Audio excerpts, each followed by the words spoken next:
Hello प्यारे बच्चों, यूलस institute के ऑनलाइन क्लास में एक बार फिर से आप सभी का स्वागत है। प्यारे बच्चों, पिछले क्लास में हमने पढ़ा था उपचयन। ध्यान दीजिएगा, क्या पढ़े थे हम लोग? उपचयन, अपचयन, अपचयन और पढ़े थे रेडक्स। क्या पढ़े थे? रेडक्स अभिक्रियाओं के बारे में पढ़े थे। फिर हमने देखा था कि हमारे दैनिक जीवन में रेडक्स अभिक्रियाओं का क्या प्रभाव पड़ता है, जिसमें हम लोग पढ़े थे विकृत गंधिता के बारे में पढ़े थे, संक्षारण के बारे में पढ़े थे और प्यारे बच्चों हम लोग क्या पढ़े थे? दहन के बारे में पढ़े थे। आइए दहन से स्टार्ट करते हैं। थोड़ा सा दहन तो पढ़ चुके हैं, फिर भी एक बार समझते हैं। ध्यान दीजिएगा, यहां कहा जा रहा है ऑक्सीजन की उपस्थिति में दहन। इससे पहले हम लोग पढ़े हैं, यहां अनुपस्थिति है, ध्यान दीजिएगा। इससे पहले हम लोग पढ़े हैं ऑक्सीजन की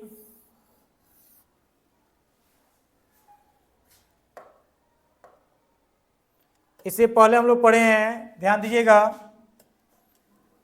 यहां पे अनुपस्थिति है। इससे पहले हम लोग पढ़े हैं कि दहन जो होता है प्यारे बच्चों, दहन जो होता है ये क्या होता है? ऑक्सीजन की उपस्थिति में होता है, ऑक्सीजन की उपस्थिति में। क्योंकि इसका डिफिनेशन भी पढ़े हैं, किसी पदार्थ का ऑक्सीजन की उपस्थिति में, किसी पदार्थ का ऑक्सीजन की उपस्थिति में जलना क्या कहलाता है? दहन कहलाता है। जैसे कार्बन को हम लोग ऑक्सीजन की उपस्थिति में जलाते हैं तो हमें क्या प्राप्त होता है? CO2 प्राप्त होता है, प्लस हमें क्या मिलती है? ऊर्जा मिलती है।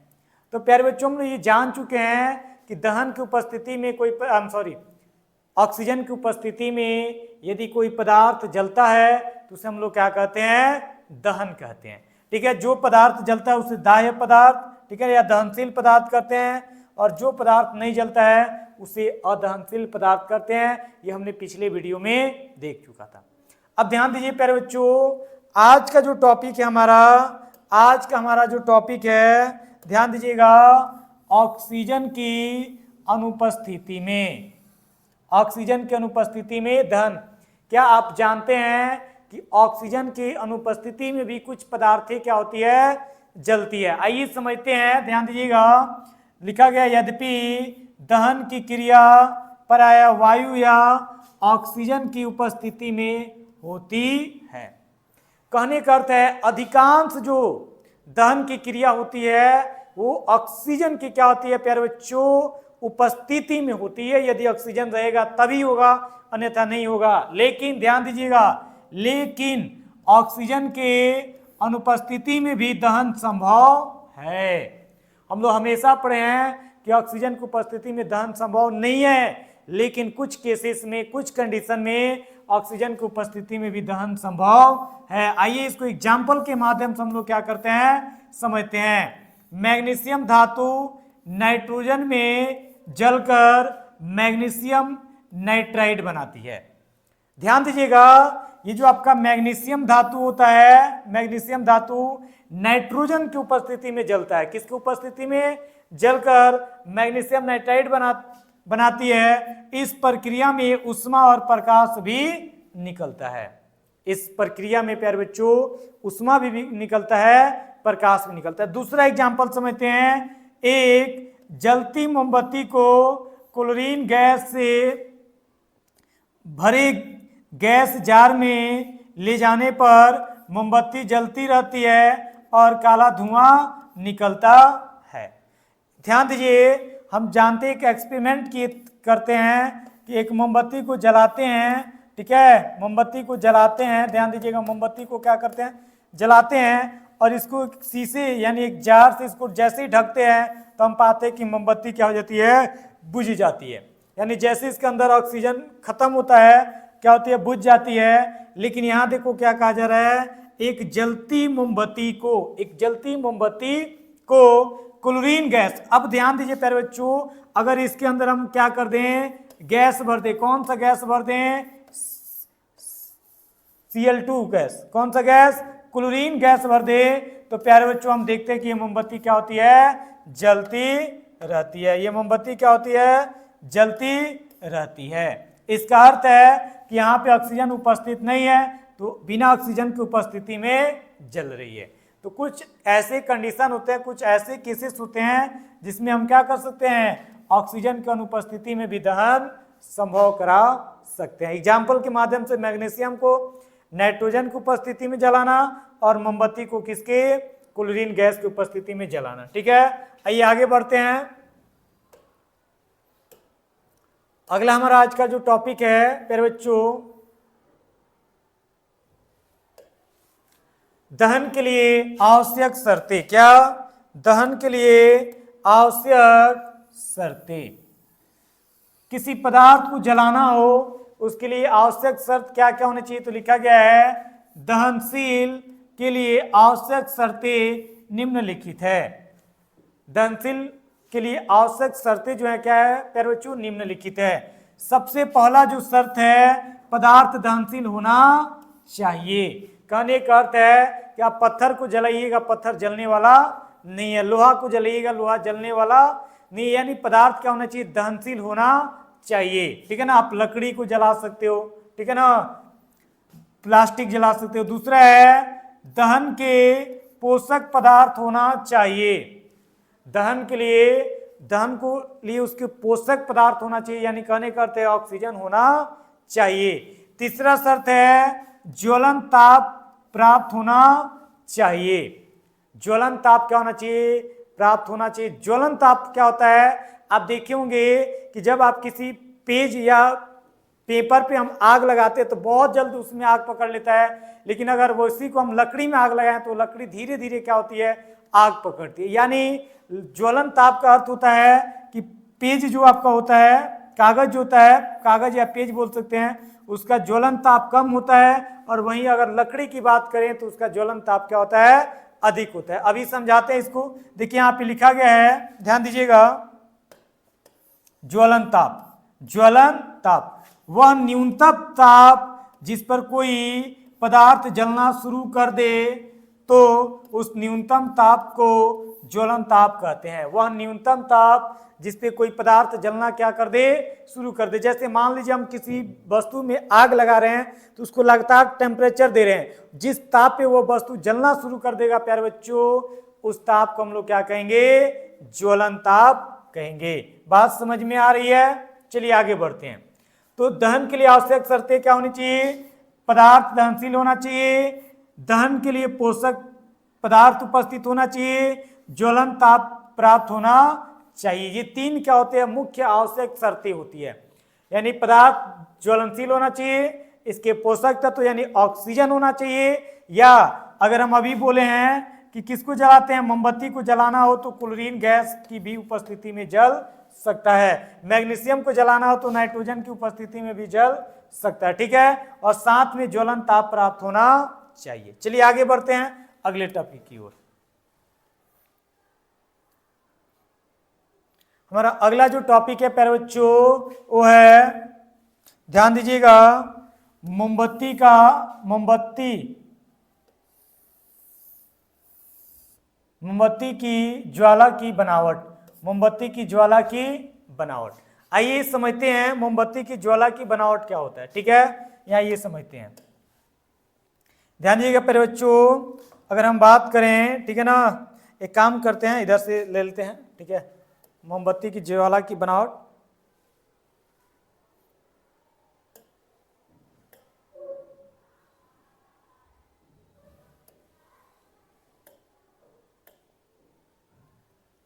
चलिए, मोमबत्ती की ज्वाला की बनावट।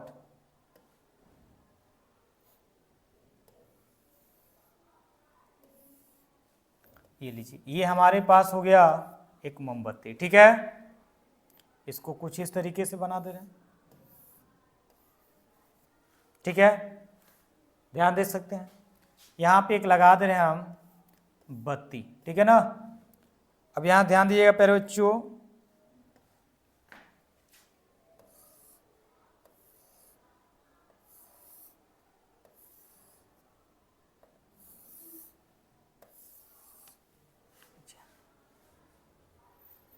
थोड़ा सा और कर देते हैं इसमें।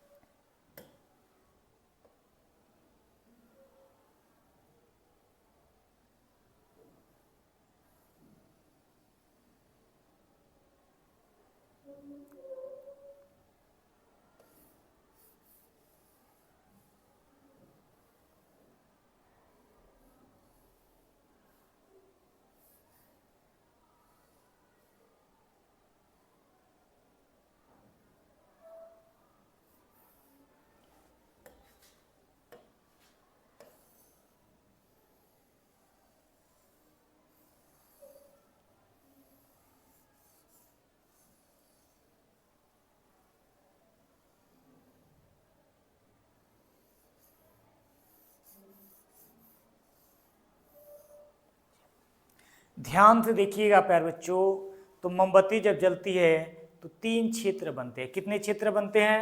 3 क्षेत्र बनते हैं। ध्यान दीजिएगा। पहला क्षेत्र क्या होता है, यहां पे समझिएगा,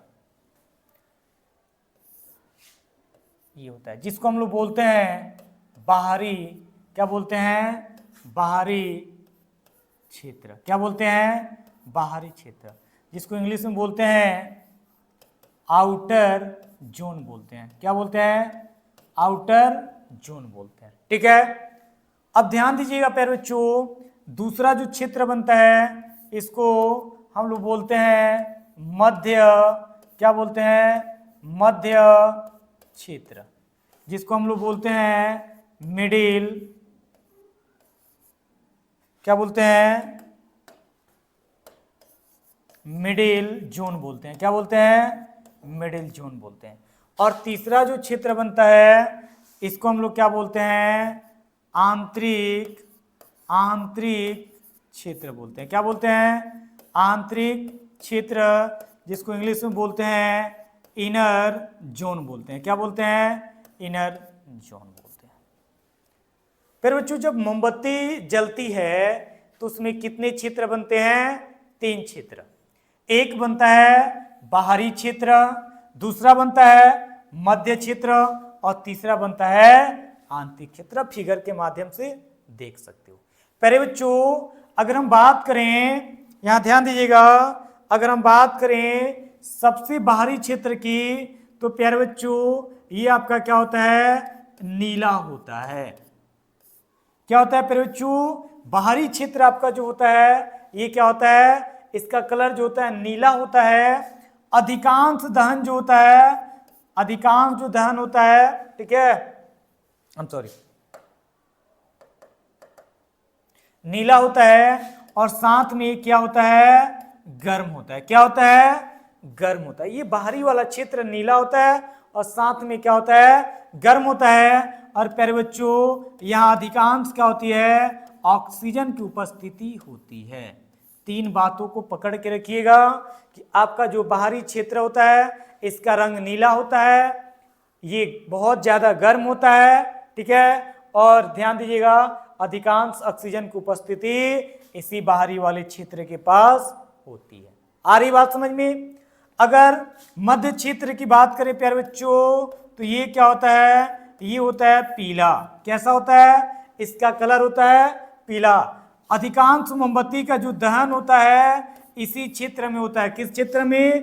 पीले वाले क्षेत्र में। और प्यारे बच्चों यहाँ पे एक चीज और याद रखिएगा, यहां से क्या निकलती है? प्रकाश निकलती है। आ रही बात समझ में?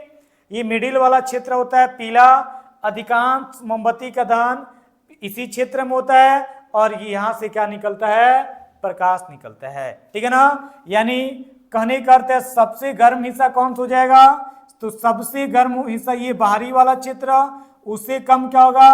आपका मिडिल वाला हो जाएगा, मिडिल वाला हो जाएगा। और बात करते हैं प्यारे बच्चों, जो ये वाला आपको हिस्सा दिख रहा है ये होता है आंतरिक क्षेत्र, ठीक है ना, इनर जोन, जिसका कलर जो होता है प्यारे बच्चों वो होता है काला। इसका कलर क्या होता है? काला होता है। ये जो होता है बहुत ही कम, क्या? बहुत ही कम क्या होता है? गर्म होता है। यानी लगभग ये क्या होता है? ठंडा होता है। आ रही बात समझ में? तो ये रहा एक मोमबत्ती की क्या? ज्वाला, ठीक है ना। और इसके क्या कार्य और क्षेत्र? मोमबत्ती के कितने छिद्र होते हैं? 3। मुख्य रूप से कितने होते हैं? 3। एक होता है बाहरी छिद्र, दूसरा मध्य छिद्र और तीसरा होता है आंतरिक छिद्र। बाहरी छिद्र का कलर जो होता है नीला होता है। ये बाहरी वाला छिद्र बहुत ही अधिक गर्म होता है और यहाँ ऑक्सीजन अधिकांश उपस्थित रहता है, याद रखिएगा। मध्य छिद्र होता है पीला होता है, अधिकांश मोमबत्ती का दहन इसी क्षेत्र में होता है और यहाँ से क्या निकलता है? प्रकाश निकलता है। और ये आपका काला होता है और यहाँ ये बहुत आपका क्या होता है? कम गर्म होता है। तो बात समझ में आ रही है? चलिए बढ़ते हैं अगले टॉपिक की ओर।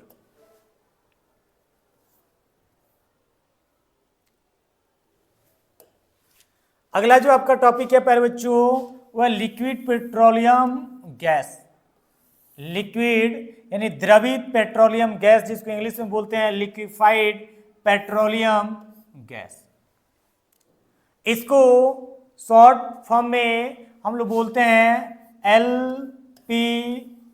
ये वही एलपीजी है, ये वही एलपीजी है जिसका उपयोग आपके घरों में होता है। और आजकल इस एलपीजी पे बहुत सारा क्या बवाल हो रहा है, ठीक है ना, क्योंकि ये एलपीजी आजकल मिल नहीं रहा। इसके लिए बड़ी बड़ी लाइनें लग रही है, तरह तरह की अफवाहें आ रही है मार्केट में, ठीक है ना। तो मुझे तो अभी उतना ज़्यादा जानकारी नहीं है, ठीक है, इसलिए हम ज़्यादा आपको नहीं बता रहे हैं। बस हम उसी एलपीजी के बारे में बात कर रहे हैं जो आजकल क्या है? सुर्खियों में है। वही एलपीजी जो आजकल क्या है? सुर्खियों में है। तो क्या होता है एलपीजी? आइए समझते हैं। लिखा गया है एलपीजी यानी द्रवित पेट्रोलियम गैस ब्यूटेन, प्रोपेन और एथेन का मिश्रण होता है। ब्यूटेन, ध्यान दीजिएगा, ब्यूटेन, ब्यूटेन। दूसरा क्या बोले हैं? Propane, propane. और तीसरा क्या बोले हैं? एथेन। क्या? एथेन। आ रही बात समझ में? ब्यूटेन की बात करें C4H10, आपको इसी क्लास में चैप्टर नंबर जब 4 पढ़ाएंगे तो आपको समझ में आएगा कि ब्यूटेन क्या होता है। कार्बन और हाइड्रोजन से मिलकर बने एक ही क्या होते हैं? यौगिक होते हैं। प्रोपेन की बात करें C3 क्या होता है? H8 होता है। एथेन की बात करें तो C2, ठीक है ना, C2H6 होता है, सॉरी ये 3 रहेगा। तो ये तीनों मिलकर किसका निर्माण करते हैं? तो ये तीनों मिलकर निर्माण करते हैं एलपीजी गैस का। यहां नीचे लिखा गया है इसका मुख्य अवयव ब्यूटेन होता है। यानी एलपीजी का मुख्य अवयव क्या होता है प्यारे बच्चों? ब्यूटेन होता है। आपके एग्जाम में क्वेश्चन आ सकता है और बहुत बार एग्जाम में ये क्वेश्चन पूछा भी गया है कि एलपीजी का मुख्य अवयव या मुख्य घटक कौन सा होता है? तो आपको याद रखना है ब्यूटेन होता है। आ रही बात समझ में? एलपीजी का मुख्य जो अवयव होता है या मुख्य घटक होता है वो क्या होता है? ब्यूटेन होता है। चलिए आगे देखते हैं। लिखा गया है एलपीजी जलने पर नीला लौ उत्पन्न करता है। प्यारे बच्चों, आपके घर में जो एलपीजी यूज होता है आप जाकर देखिएगा, उसके अंदर से जब जलाते हैं ना तो जो आपका फ्लेम होता है वहां से क्या निकलता है? आपका जो स्टोव होता है वहां से नीला लौ निकलता है। कैसा लौ निकलता है? नीला लौ निकलता है, ठीक है ना। और 1 ग्राम एलपीजी जो होता है 50 किलो जूल ऊष्मा उत्पन्न करता है। 1 ग्राम एलपीजी 50 किलो जूल क्या करता है? ऊष्मा उत्पन्न करता है। ये बात आपको क्या रखनी है? याद रखनी है। चलिए आगे बढ़ते हैं।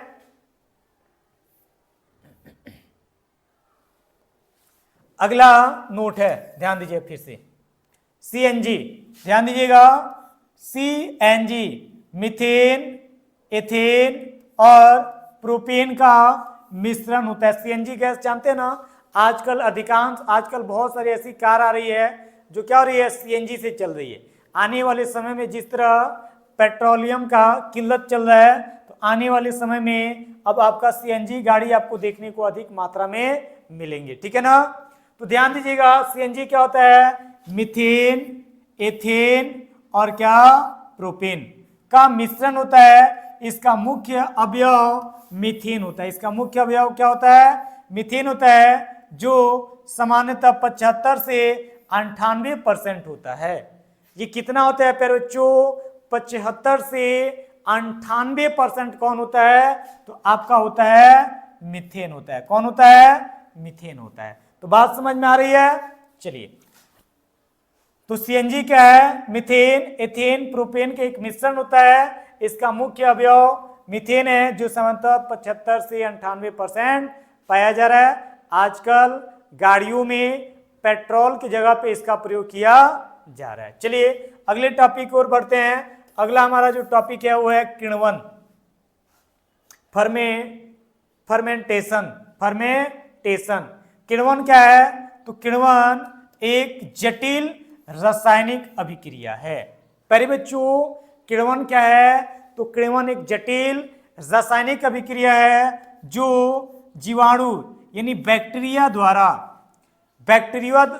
द्वारा संपादित होता है। जीवाणु फलों रस में उपस्थित शर्करा को एथेनॉल में परिवर्तित कर देते हैं। किण्वन द्वारा अल्कोहलिक पेय पदार्थों का उत्पादन किया जाता है।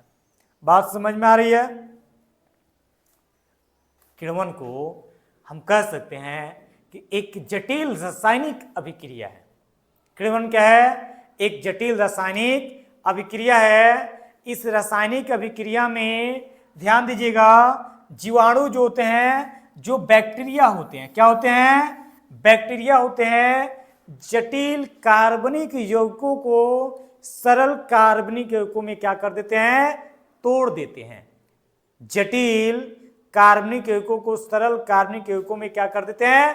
तोड़ देते हैं। जैसे कार्बोहाइड्रेट, ठीक है ना, या शर्करा को, कार्बोहाइड्रेट या शर्करा या ग्लूकोज को, जैसे C6H12O6, एक आपका क्या है? जटिल क्या है? यौगिक है। इस यौगिक को कौन? तो इस यौगिक को आपका बैक्टीरिया यानी जिसको हम जीवाणु बोलते हैं, जीवाणु क्या कर देते हैं? सरल कार्बनिक यौगिकों में तोड़ देते हैं, यानी एथेनॉल में तोड़ देते हैं। इसको किस में तोड़ते हैं? C2H5OH में क्या कर देते हैं? तोड़ देते हैं। या एसिड में, सरल एसिड में यानी सरल अम्ल में क्या कर देते हैं? तोड़ देते हैं। तो ऐसे रासायनिक अभिक्रिया को प्यारे बच्चों हम लोग क्या कहते हैं? किण्वन कहते हैं। किण्वन के द्वारा शराब बनाया जाता है। यानी आप जानते हैं कि शराब में क्या पाया जाता है? एथेनॉल पाया जाता है। ठीक है, एथेनॉल का एक प्रकार का अल्कोहल है। तो शराब किस विधि से जी? किण्वन विधि से बनाया जाता है। आ रही बात समझ में? चलिए आगे बढ़ते हैं, ठीक है ना प्यारे बच्चों। आज का क्लास यहीं पे खत्म करते हैं और आपका चैप्टर नंबर जो 1 है केमिस्ट्री का, ये कंप्लीट होता है। तो अगली क्लास में हम लोग कुछ ऑब्जेक्टिव क्वेश्चन को देखेंगे और फिर कुछ सब्जेक्टिव क्वेश्चन को देखेंगे और हमारा जो पहला चैप्टर होता है पूरी तरह से कंप्लीट होता है। तो आज के लिए इतना रहने देते हैं। मिलते हैं अगले क्लास में। आज के लिए 150।